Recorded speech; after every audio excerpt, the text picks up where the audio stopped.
Hello everyone, welcome to my channel and welcome back to my another new blog. আমি সুদীপা নিয়ে এসেছি নতুন একটা ব্লগ ভিডিও। তো আমার ভিডিওতে তোমাদের সবাইকে অনেক অনেক ওয়েলকাম। যেদিনকার ভিডিওটা শেয়ার করছি সেদিনটা ছিল 29শে অক্টোবর 2024। সেদিনটা ছিল ধনতেরাস। দেখতেই পাচ্ছি আমি কি ভীষণ ভীষণ খুশি। আরে খুশি থাকার কোনো কারণ লাগে না, আমি এরকম যখন তখন বেচাই অখুশি হয়ে যায়, আবার খুশিও হয়ে যায়। তবে একেবারেই কি কারণ নেই? নিশ্চয়ই আছে, কারণ প্রতি বছর ধনতেরাসে আমি বাজার যাই কিছু না কিছু কিনতে, সোনাবার উপর জিনিস। তো সেদিনও অবশ্যই সন্ধেবেলায়, তাই জন্যই আর কি মনটা আমার খুশি খুশি আমি যাব বলে। আসলে যাওয়াটা হবে কি না আমি দুপুর অবধি শিওর ছিলাম না। তারপরে দাদাকে বললাম যে তুমি কি যাবে না? তাহলে চলো না, তুমিও চলো, আমিও যাই। আর আমার দাদাও প্রত্যেক বছর কিছু না কিছু কেনে আর আমিও কিছু না কিছু কিনি। তবে আমার দাদার কেনাটা ফিক্সড, কারণ দাদা প্রত্যেক বছর রূপোর কয়েন কেনে আর আমি কিছু না কিছু কিনি। কারণ প্রথম যেবার আমি ধনতেরাসে কিনতে শুরু করি সেবার প্রথম আমি মায়ের জন্য কানের কিনেছিলাম, তারপর কিনেছিলাম রূপোর লক্ষ্মী গণেশ, তারপর রূপোর কয়েন। এরকম এক একবার এক এক রকম কিনি। এই দেখো ধনতেরাসের দিন আমি নিজের হাতে প্রদীপ রং করে সাজিয়ে এই রকমভাবে প্রদীপ জ্বালাই সন্ধেবেলায়। এটা অনেক কয়েক বছর ধরে আমি করে আসছি। যেবার থেকে আমি নিজে ইনকাম করি আমি প্রত্যেক বছর 20টা মাটির প্রদীপ কিনি। হ্যাঁ, 20টাই আমার ফিক্সড। একটা ধনতেরাসের দিন জ্বালাই, আর ওই তো ভূত চতুর্দশীর দিন 14টা জ্বালাই, আর কালী পুজোর দিন 5টা। এটাই আমার একটা নিয়ম বা রীতি, এরকম একটা। এই দেখো আমার মরণকালেই সবসময় সময় হয়, মানে মানুষ বলে না মরণকালে ওষুধ খাও, আমার এটাই ব্যাপার।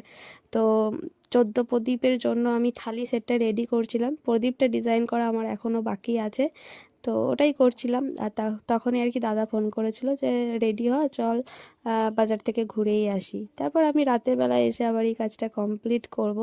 মানে আমার এই রকমই হয়, প্রত্যেক বছর ভাবি আগে থেকে করব, কিন্তু না, সেই আগের দিনই আমার করা কমপ্লিট হয়। কখনো কখনো তো আমি সঙ্গে সঙ্গে রং করে দিই ধনতেরাসের দিন বা কালী পুজোর দিন, এরকমও হয়। মানে এতটাই কাজের মানুষ আমি। অবশ্য সেটা আমার ভ্লগ দেখেই বুঝতে পারছো, কারণ এই গরমকালে কে ধনতেরাসের বা কালী পুজোর ভিডিও আপলোড করে ভাই? হ্যাঁ হ্যাঁ, একমাত্র আমিই করি, তা আবার 2 বছর আগের 2024-এর ভিডিও 2026-এ আপলোড করছি, তা আবার গ্রীষ্মকালে কালী পুজোর ভিডিও, ভাবা যায়? যাই হোক, তো নিজে সেজেগুজে রেডি হলেই হবে। এই দেখো আমার ফোনটার জন্য একটা নতুন জামা কিনেছিলাম, ভিভো V30 Proর জন্য। এই যে এই কভারটা এসছে, তাই ভাবলাম আজকেই এই নতুন জামাটাকে ওকে পরানো যাক। আমিও যেহেতু একটা নতুন গেঞ্জি পরে বাজারে যাব তাই। আর মা দেখো ছোটদের মতো ওই বাবল র্যাপগুলো ফাটাতে ভীষণ ভালোবাসে। তো যাই হোক, এই যে আমি রেডি হয়ে গিয়েছি এই গেঞ্জিটা পরে। তবে কি জানো, এটা আমার নতুন নয়, এটা আমি দ্বিতীয়বার পরছি। প্রথমবার পরে কোথায় গিয়েছিলাম জানো? তোমরা জানলে অবাক হয়ে যাবে।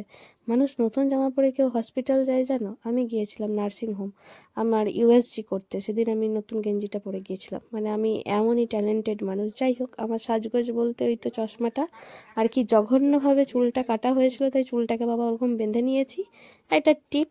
আর ওই তো কানের ওই প্রজাপতি কানেরটা, তখন আমার খুব ফেভারিট ছিল ওই কানেরটা, যখন যেখানে যেতাম ওটাই পরে যেতাম।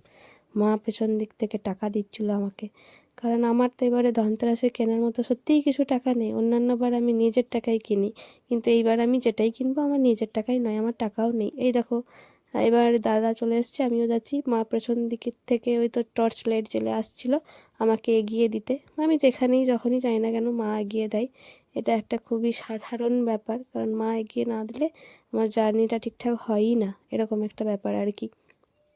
রাস্তায় বেরিয়ে দেখছি চারিদিকটা কি সুন্দর সাজিয়েছে। এই দেখো চারিদিকটা লাইটিংয়ে ভর্তি, কি সুন্দর না? প্রত্যেকটা দোকানে, রাস্তাঘাটে, বাড়িতে কি সুন্দর। এই জন্যই দীপাবলি আমার এত ভালো লাগে। আর আমি দুর্গাপুজোর থেকে দীপাবলিতে ভীষণ খুশি থাকি, কেন বলো তো? ওই যে নিজের হাতে প্রদীপ সাজাই, ঘরটাকে সাজাই আলো দিয়ে, আর ওই টুনি লাইটগুলো না যতদিন না খারাপ হয় ততদিন আমার বাড়িতে চলতেই থাকে, মানে জ্বলতেই থাকে। আমার খুব ভীষণ ভালো লাগে ওই রকম সুন্দর মনোরম লাইটগুলো। তাই জন্য আমার দীপাবলিটা বেশি সুন্দর লাগে। তবে অবশ্যই দুর্গাপুজোতে তো মানুষের মজা আনন্দ এটা বেশিই হয়। যাই হোক, তো এই তো দাদার সাথে যেতাম আগে, এখন আমি নিজে নিজেই যাই। সবাই নিজের নিজের মতো ব্যস্ত। আমি জানি না ধোঁকাবাজিটা কেন আমার সাথেই হয়, মানে মানুষকে বিশ্বাস করে আমিই কেন বারবার ঠকি। যাই হোক, চারপাশটা কি সুন্দর না, দেখতে দেখতে যাচ্ছিলাম। আর অবশ্যই তখন নাতিশীতোষ্ণ একটা আবহাওয়া থাকে, তাই সেটা সত্যিই খুবই ভালো লাগে, কারণ না গরম না ঠান্ডা। তবে হ্যাঁ, জীবনে চলার পথটা একারই হয়, আর একা চলতে শেখাটা ভীষণ দরকার। অন্যের ওপর ডিপেন্ডেন্ট হওয়াটা একদমই উচিত নয়।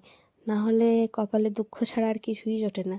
তোমার নিজের খুশির কারণ তুমি নিজেই হও, তোমার নিজেকে ভালো রাখার ওষুধও তুমি নিজেই হও, তাহলেই দেখবে জীবনটা সুখের হবে, পৃথিবীটাও সহজ হয়ে যাবে, তোমার চারপাশটাও খুব সুন্দর হবে। না হলে জীবনে কষ্ট ছাড়া আর কিছুই পাবে না। চারদিকের মানুষ স্বার্থপর, বেইমান। এটা যত তাড়াতাড়ি তুমি মেনে নিতে পারবে ততই তোমার ভালো, ততই তোমার মঙ্গল। যাই হোক, এই জায়গাটা চিনতে পারছো? দুর্গাপুজোর সময় সে কি ভীষণ ব্যাপার ছিল এই যে অগ্রণী সমাজে। এখানে ওই যে একটা আদিযোগীর থিম হয়েছিল, কি ভীষণ সুন্দর না? আর এখন দেখো ফাঁকা, মানে 1 মাস আগে ওই জায়গাটা পুরো গমগম ছিল। ফাঁকা কি একদমই না, না মানে মানুষজনে প্রচুর ভিড়, কারণ এখনকার মানুষদের মধ্যে সত্যিই ভীষণ হুজুক যে সোনা কিনতেই হবে। তো আমি তো এই গলিতে, মানে এখানে পাল জুয়েলার্সেই যা কিছু কেনার কিনি। তবে প্রথমে যাব দাদা যেই দোকানটাতে যায়, এখানে দেখছি প্রচণ্ড ভিড়, কিছু করার নেই। তাই জন্য প্রথমে আমরা এই দোকানটাতে এলাম। ওই তো মোমবাতি বা প্রদীপ কিছু যেন কিনছিলাম, মানে দাদা কিনেছিল, এক্স্যাক্টলি আমার মনেও নেই। বুঝতেই পারছো বহুত কম দিনের ভিডিও কিনা, তাই আর কি। তো আমরা নানা রকম এই পাশ ওই পাশ এই পাশ ঘুরছিলাম। আর সাঁইথিয়া বাজারের অবস্থা সারা জীবনই খারাপ। এই কারণেই খারাপ, কারণ তখন রাস্তাঘাটগুলো সত্যিই খারাপ ছিল, ওভারব্রিজটা খারাপ। এখনও যে ভালো আছে তাও নয়। কিন্তু আমরা কোথায় যেন যাচ্ছিলাম, ও আচ্ছা, এবার মনে পড়েছে, হ্যাঁ হ্যাঁ, দাদা একটা দোকান যাচ্ছিলো সেখানে অনেক টুনি লাইট কিনতে। তো সেই জায়গাটাই প্রথমে যাচ্ছিলাম। এই দেখো সব জায়গাগুলো কি সুন্দর করে সাজিয়ে দিয়েছে। আর এই দিকে যে অষ্টধাতু মায়ের কালী মন্দিরটা, এটাও কি সুন্দর সাজিয়েছে। বাহ, সবই ভালো। তো এইখানে একটা দোকানে, হ্যাঁ, দাদা গিয়েছিল টুনি লাইট কিনতে। এই তো অষ্টধাতু মায়ের সাথে দেখা হয়ে গেল। তো এখানে টুনি লাইট কিনে তারপরে এখানে খুব সম্ভবত মোমবাতি কিনছিলাম। আবার আমার এক্স্যাক্টলি সত্যিই মনে নেই। আমি তো মোমবাতি কিনি না, কেনে বাবা। আমি কিনি বলতে প্রদীপ আর ওই থালিগুলো, যেগুলো আমি সাজাই, তোমাদেরকে দেখলাম কাজ করছি। তো তারপর দাদাদের যেই দোকানের সাথে কারবার আছে সেই দোকানটাতেই যাওয়া হয়েছিল। তো এখানেও দেখছি বেশ ভিড়। ভিড় না হওয়ার কোনো কারণ নেই, কারণ সেদিন তো ভিড় হবেই।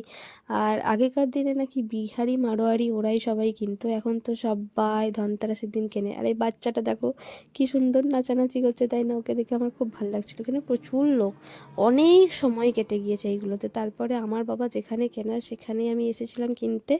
দেখে বুঝতেই পারছো যে আমি কি কিনেছি। তবে কোনটা কিনেছি সেটা বাপু বাড়ি গিয়ে দেখাবো, তার আগে বাড়ি যাই। তবে হ্যাঁ, এখনও বাড়ি যাচ্ছি না, এখন যাচ্ছি বইয়ের দোকানের ওখানে। আমার খুব সম্ভবত বই কেনার আর কি কি কেনার ছিল, আমি না সব ভুলে যাই। আর হচ্ছে গিয়ে বাজারে আমি গেলে একটা কোনো কাজ নিয়ে যাই না, আমার অনেকগুলো কাজ জমা থাকে। আর রং কেনা আমার কখনোই ফুরোয় না, আমি যখনই যাই অ্যাক্রিলিক আমার গাদা গাদা নিয়ে আসি আমি। তো সেই কারণেই গেছিলাম।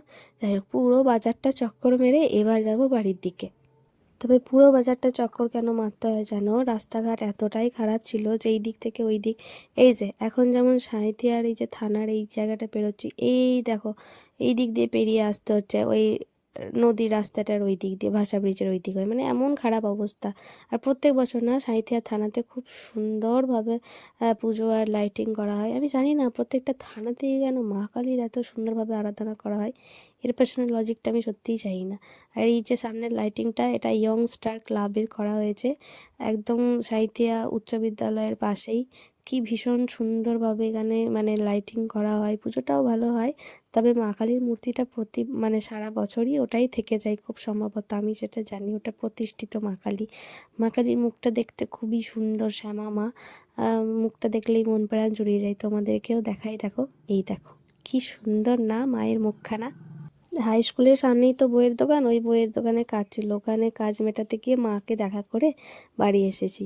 আর এই দেখো যেই জিনিসটা কিনেছি সেটাও তোমাদেরকে দেখাই, আর এটা দেখিয়ে আমার ভিডিওটাও শেষ করব। এই জিনিসটা আমার ছিল না, তাই ভাবলাম এটাই নিই। তবে হ্যাঁ, এটা আমার টাকাই নয়, অন্যান্য বছর আমি আমার টাকাতে কিনি, কিন্তু এইবারটা আমার টাকাই কেনা হয়নি। যাই হোক, এটা কেমন হয়েছিল তোমরা বললো। ভাগ্যিস তখন কিনেছিলাম জানো, 2024-এই দাম নিয়েছিল 3,000, কি 3,100 200 এরকম কিছু একটা। এখন তো সেটা কত পেরিয়ে গেছে সেটা আর বলার অপেক্ষা রাখে না। যাই হোক বাবা, এই ছিল আমার আজকের ভিডিও। তোমাদের কেমন লাগলো জানিও, আর একটু প্লিজ অ্যাডজাস্ট করে নিও, কারণ গ্রীষ্মকালে এরকম ভিডিও দেখতে অবশ্যই ভালো লাগে না। তবে আমার তো আমার খুশির মুহূর্তগুলো শেয়ার করতে ভালো লাগে। চলো টাটা, দেখা হবে নতুন ভিডিওতে। রাতে রাতে।